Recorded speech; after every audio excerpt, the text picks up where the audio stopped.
اور وہ ایک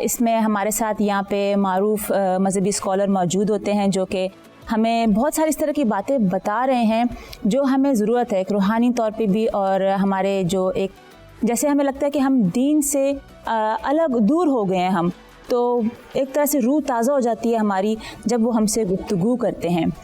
اور ناظرین، علم کتنا ضروری ہے ہمارے لیے۔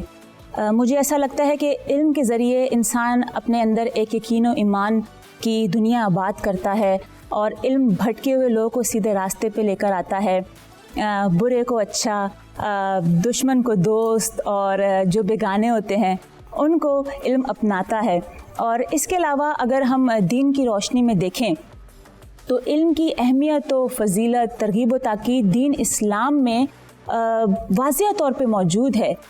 آج کا ہمارا موضوع ہے علم کی اہمیت اور افادیت، اس پہ ہم بات کریں گے، اور ہم نے یہاں پہ جن کو زحمت دی ہے وہ ہیں معروف مذہبی اسکالر محترمہ زرمینہ خاکوی۔ السلام علیکم۔ وعلیکم السلام۔ کیسی ہیں؟ کیا حال ہے آپ کا؟ الحمدللہ، آپ کیسی ہیں؟ میں ٹھیک ٹھاک الحمدللہ۔ آپ کو رمضان بہت بہت مبارک ہو۔ بہت شکریہ، خیر مبارک، آپ کو بھی بہت بہت مبارک ہو۔ بہت شکریہ۔ میرا آپ سے سوال ہے، چونکہ آج علم کے بارے میں ہم بات کر رہے ہیں، تو علم کی اہمیت اور اس کی فضیلت کے حوالے سے جو ہمارا دین اسلام ہے وہ ہماری کیا رہنمائی کرتا ہے؟ شکریہ ہمارا۔ بسم اللہ الرحمن الرحیم۔ بہت ہی خوبصورت موضوع ہے، اور علم یقیناً ہر قوم کی ضرورت ہے، اور ہر قوم کا موضوع رہا ہے، ہر ملک کا موضوع رہا ہے، اور یقیناً ہماری بڑی درست گائیڈ لائن ہمیں عطا کرتا ہے۔ تو علم بیسکلی کسی چیز کا منکشف ہو جانا، ہمیں نالج کا عطا ہو جانا ہے۔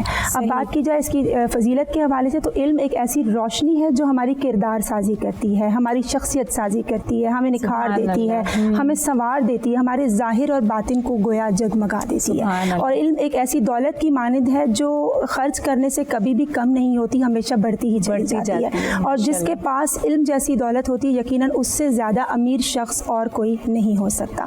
تو علم کی فضیلت ہمارے سب کے سامنے بیسکلی منکشف ہے۔ اس کی فضیلت کے حوالے سے، اس کی اہمیت کے حوالے سے گفتگو کی جائے تو ہم دیکھتے ہیں کہ قرآن پاک میں جو نزول وحی کا آغاز ہے وہی اس بات سے ہو رہا ہے کہ بے شک پڑھو اپنے رب کے نام کے ساتھ جس نے پیدا کیا، سبحان اللہ۔ اور پھر ایک اور موقع پر قرآن پاک میں فرمایا گیا کہ بے شک رحمان نے قرآن پاک کی تعلیم دی ہے۔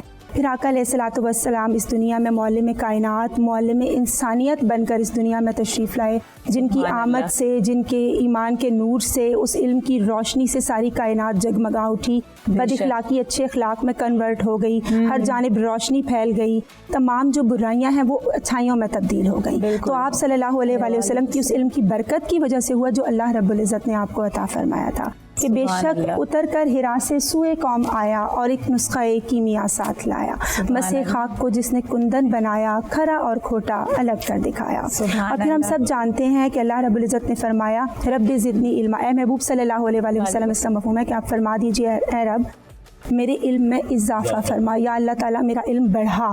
تو امام قرطبی رحمۃ اللہ علیہ اس حوالے سے فرماتے ہیں کہ اللہ رب العزت نے اپنے محبوب علیہ الصلوۃ والسلام کو جس چیز میں اضافے کی دعا کا حکم دیا ہے وہ علم ہی تو ہے۔ تو اس کی فضیلت یقیناً یہیں سے اجاگر ہو رہی ہے کہ علم حاصل کرنا کتنا ضروری ہے، اور علم سے ہماری شخصیت کتنی جگمگا جاتی ہے۔ یہ بیسکلی ایک ایسا دریا ہے، ایک ایسا بحر بے کراں ہے کہ جب انسان اس میں غوطہ زن ہوتا ہے تو اس کو جو جواہر عطا ہوتے ہیں اس سے بندہ بندگی میں داخل ہو جاتا ہے، اور انسان کو انسانیت کی معراج عطا ہو جاتی ہے۔ پھر آقا علیہ الصلوۃ والسلام کا بڑا ہی خوبصورت فرمان ہے کہ جس کے دل میں علم نہیں ہے وہ ایک ویران گھر کی طرح ہے، اور اس دنیا سے جب تم جانا، مفہوم ہے حدیث کا کہ اس دنیا سے جانا تو لا علم ہو کر مت جانا، جاہل کی موت نہ مرنا، علم سے آراستہ ہو کر جانا، کیونکہ اللہ رب العزت لا علمی کے عذر کو پسند نہیں کرتا۔ پھر ہم سب جانتے ہیں غزوہ احد کے موقع پر جب آقا علیہ الصلوۃ والسلام صحابہ کرام رضوان اللہ علیہم اجمعین کو قبر میں اتار رہے ہوتے ہیں تو آپ علیہ الصلوۃ والسلام پوچھتے ہیں کہ ان میں سے کون سے صحابی ایسے ہیں